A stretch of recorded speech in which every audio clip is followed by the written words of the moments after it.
Hello, everyone. This is late Khoury from Spartan SC. Um, this is a course that I've been working on for quite some time, albeit it is my first course that I've ever launched. So while you do take it, and I know that the um, recordings are not too smooth, as I'm reading off of a script that I had written. But it does get better as you go through, and keep in mind that the content is what is of value. If anyone that's currently watching can please just type in the comment section so I know that you're watching, but also to see how diverse our community is, where you're listening in or watching in from. In the meantime, feel free to ask questions along the way, and I'll be going over multiple things until questions are asked. Some of those things will include, of course, what gave me the idea to start this course, my background in consulting, and so forth, so on and so forth.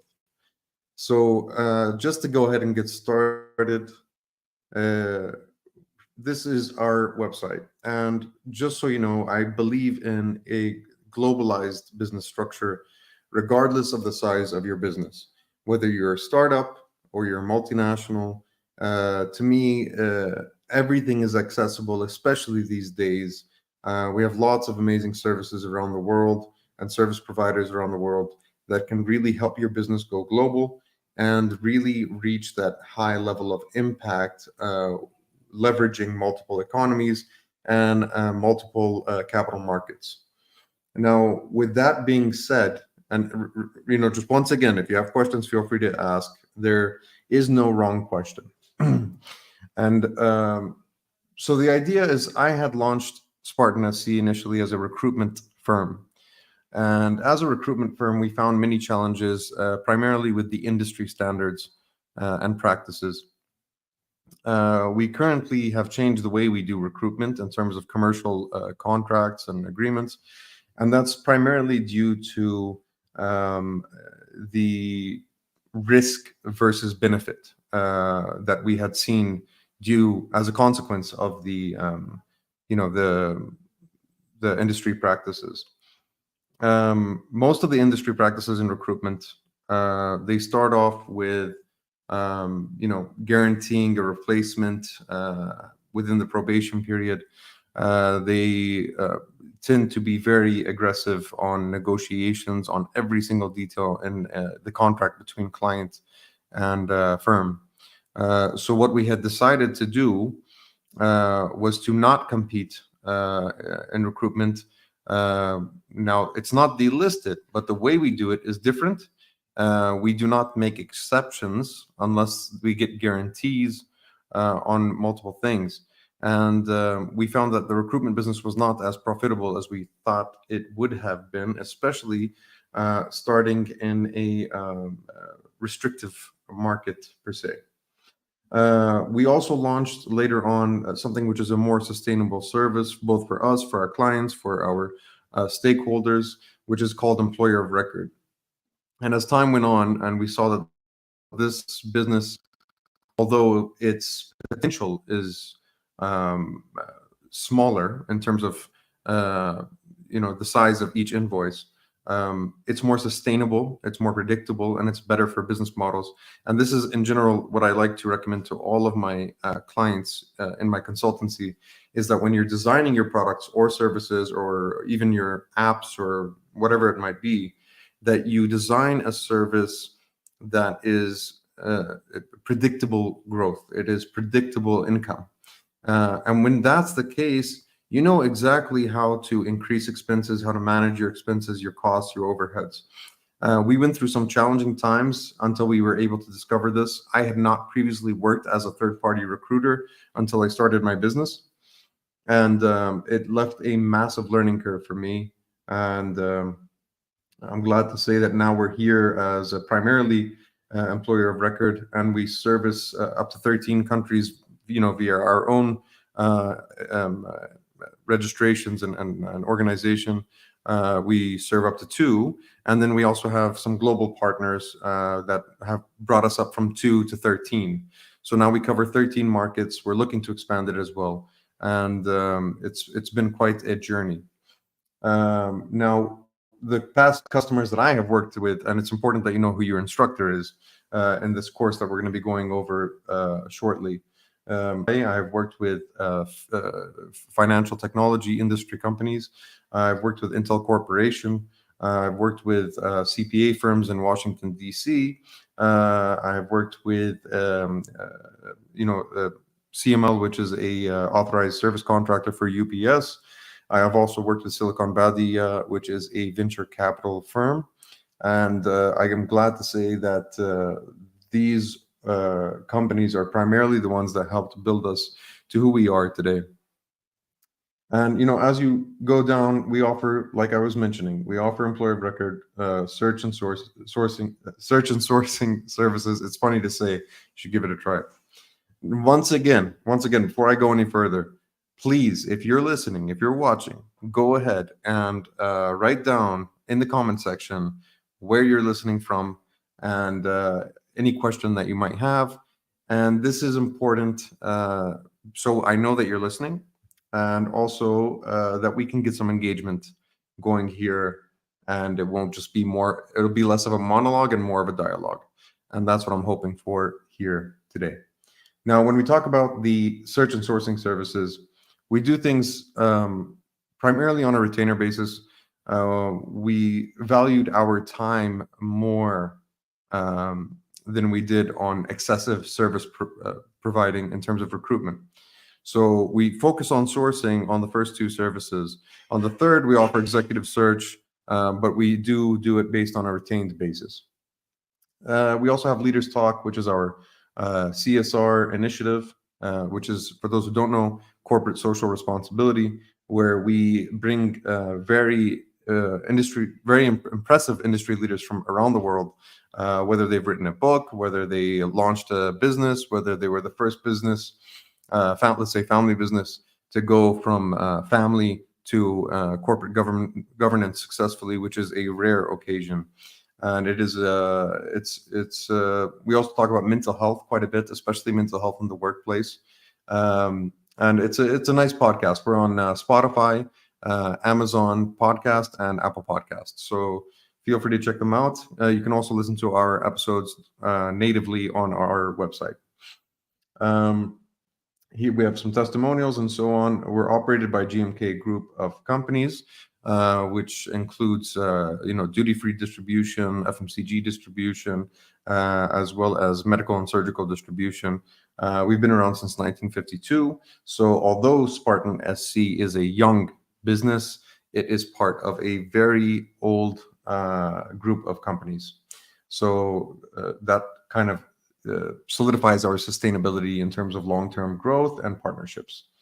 So when we get to the course, let's get here now. You click on DIY courses. Now, the reason I decided to do DIY courses is because when I tend to negotiate and get over-negotiated and people aren't too happy with the prices and so on, which I'm willing to go down a bit, but as long as I'm not feeling like I'm being taken advantage of. Now, if someone just absolutely does not want to use our services and for whatever reason wants to do things their own way, I've created a DIY course on how they can globalize their business. And this is the crucial point that we've been waiting for in today's, I guess, monologue, since I don't seem to be getting a lot of engagement, at least from the platform that I'm using. Maybe it's happening already on LinkedIn. I'll get back to you if you have already started, communicating with me in the comment section. Remember that I am providing a 50% discount for anyone who's interested in signing up with this. Feel no pressure. This is, after all, a additional thing I just wanted to do just for the sake of it, and put all the information I have about how to globalize a business on a cost-effective budget. And that way, those people that don't want to sign up with us, which is what I've been trying to say, they don't want to sign up with our services, they can feel free to come on here and take the course and learn everything that I know, and they'll be able to identify the right partners. They'll be able to cut costs. They'll be able to leverage the global economy in terms of labor force. They'll be able to access new markets on a budget. Now, this isn't applicable to every kind of business. Like if you're a factory and you want to go into a much larger market like the USA or to China, you're going to have to invest in that factory, and this course is not for those people. If you do have a digital service, a SaaS product, you have a virtual, let's say, assistant kind of freelance kind of thing, and you want to hire some extra hands on to help you with some clients that need a little bit more from you, then this is the right service for you. And you'll be able to hire a lot of people on a budget and still maintain that profitability margin that we all strive to achieve. So this course, I named it, Globalizing Your Business, a strategic approach to leveraging the global labor market. Now, I've already signed up. I've already, got my steps in. I've already got my certificate at the end of the course, which you will have emailed to you automatically once you're done. I'm still working on the fine touches, but it's very exciting that this is already launched, and you're ready to at least get the information, and we can always fix up the certificate later on. So here you have the introduction. It goes over my past and my career and my background and my education. Again, it's important that you know who your instructor is, so you get to see the value of the course that you're getting. And here you have this, the overview. It goes over the details. It tells you what kind of objectives you'll be achieving over time, and so on and so forth. Here, some of the things that you will truly benefit from this course is you're going to learn how to conduct a comprehensive approach to getting salary scales anywhere in the world, and understanding how to leverage it for a competitive advantage. Now, when we talk about Hofstede's cultural dimensions, now this for me is a passion area. I love everything about psychology, in particular social psychology. Now, social psychology is really useful in terms of like applied psychology when you're running a business and you're looking to onboard new people from a new location that you've never really been to. And you're going to need to understand, well, does that country's culture align with my corporate values or my own corporate culture that I'm trying to strive for? And that kind of thinking, if done correctly, and you're mapping the right kind of cultural dimensions that fit the criteria of specific countries, and you want to onboard them remotely at least to work with your business, then you can significantly speed up your time to achieving the goal of your cultural desires in terms of having your own kind of vibe in the workplace. And now when we talk about another thing that you're going to benefit from is you're going to know how to make informed decisions on how to select the right outsourcing and offshoring partners. You could register your own entity, but then that would mean that you would be fully responsible for being compliant with local labor laws, local tax, local insurance companies, and stuff like that. And the thing is, it's very difficult to navigate when you're trying to manage that team from all the way around the world, when all you really want to do is focus on your core business, which is going to be marketing, sales, operations. You don't need to be learning a whole new set of laws when you could easily partner with someone who already is set up to do that exact thing and relieve you from that stress.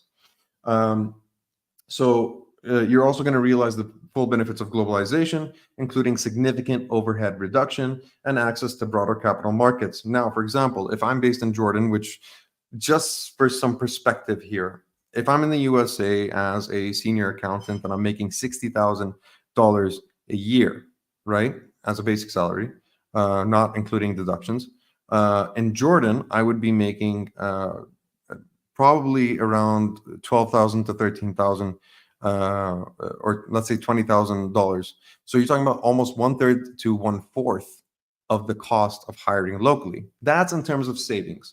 But if you want to talk about in terms of increasing your profit margins and charging larger prices, or getting better customers who understand what you're offering a little bit better in a different market, then what you could do is you could actually hire, let's say, a VP of sales with experience in your industry.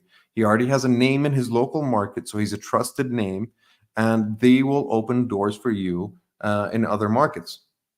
Now, this is completely 100% a legitimate business. Taxes are filed. Everything is done professionally, even in some countries, they actually offer insurance for this kind of business, employer of record firms, so that way they mitigate their legal and financial risks. So it's really important to know that you're not trying to bypass any laws. You're not trying to do anything wrong. Actually, to the contrary, you're creating jobs where they would not have been previously. So whichever country you choose to work with, whether it's the USA, whether it's Jordan, France, whatever, you're actually going to be doing them a favor by helping their economy grow. And that's actually something to kind of make yourself feel proud and pat yourself on the back. So this is definitely going to, this is kind of like a shortcut. And I wouldn't say that this is like a long-term 10-year thing that you should do continuously, although you could. But in the long term, you're going to want someone hands-on in the local market that you've been offshoring to at some point to start building an official entity there, assuming that your business starts to make enough profit to justify that. Now, when you go down here, of course, I'm just, quickly walking you through all these different things. I go over the details of how to do research for foreign salary scales. I even provide resources that you can download, PDFs, where you can use it as points of references to help you in your research. And this is really important because you don't want to get played, right? So, really important to remember. Hofstede's cultural dimensions. This is one of my favorite topics. I've already mentioned that, but I can't get enough of it. I love it. I also love Maslow's hierarchy of needs. Maslow's hierarchy of needs. Side topic, really quick here, is Maslow's hierarchy of needs is actually super applicable when we're talking about how do you give someone a basic salary and how do you build an incentive structure for them so that way they get motivated enough to make big achievements. So it's funny that when you take the responsibility of hiring someone, you're taking the responsibility of an individual and their family, believe it or not. So the concept, which a lot of people don't know or they've not been exposed to, is that in Maslow's hierarchy of needs, there are the first two sections are physiological needs and belonging needs. And these are really important because if you hire a new employee and they don't feel like they belong there, they're not going to last long. The second one, physiological, you're talking about roofing, housing, finance, safety, security. If you can provide those to them, where they're covering at least the basic cost of living according to their needs, not what the organization needs, then you can build incentivization structures that would get them to that next level and eventually up all the way to what Maslow calls self-actualization. And that is phenomenal for me. If you can build a workforce based on that concept, you're going to see results and by far surpass your competitors. Now, when you're talking about aligning organizational needs with Hofstede dimensions, there is an index online, which I have shared the resource for, downloadable. Now, this index actually already mapped out all of almost every country and where they stand on the standpoint of Hofstede's dimensions of culture, whether it's femininity versus masculinity, whether it's many different criteria. You got to go through them because I can't remember them off the top of my head right now. Now, when you go down further, you talk about outsourcing and offshoring. And wait, let me just go back really quick. I'm sorry, I'm really scattered today. Now, when we talk about organizational values with Hofstede's dimensions, you're going to take this index that I have referenced for you in the downloadable materials in the first course, first section. And once that's done, you need to map out, based on your dream culture for your organization, right? How would that rank in the index on Hofstede's dimensions? Okay. Now, once you map that out, you know which countries to look for to offshore to. Now, accordingly, you want to see what their cost of living is. So let's say you pick 3 countries that match your culture. Great, fantastic. Next thing you want to do is see how much money you can save from those 3 countries. Which one is going to be the best? Now, it's not always about saving money. Sometimes it's about accessing new markets and building relationships and having someone as a um, man on the ground kind of way. And that could end up being a higher salary scale than you're used to, but it's often quite often worth it. It's worth the investment. Outsourcing and offshoring for foreign growth. I kind of already went over that. And then, of course, we have aligning global talent with your organization needs. Now, we do discuss a lot of things here, but these are the basics that are really going to make an impact on getting your company to go from local to global. And if you do have any other questions, please, now would be the time to reach out to me in the comment sections. And also, once again, let me know where you're coming from. Now, you have finding the right partner, leverage remote talent, access new markets, overhead reduction, benefits. This is giving you all the tools you need that many venture capital funded startups are already doing with the guidance of really incredible financial experts. So I'm giving you this, and I'm not going to discuss the price. You can go on there and see the price. Now, if you noticed in the comment section on the LinkedIn live stream, then you're going to notice that I'm giving 50% off with a coupon code to the first 50 students that sign up. If you're not interested in this, do your friends a favor and share it with them. I really put in genuine effort and genuine content to making this really worth every penny and then some. So I actually could have charged easily $200, $300 for this course, but that's not why I created it. Anyways, check it out, and I'll meet you on the LinkedIn comment section. See you and have a good day.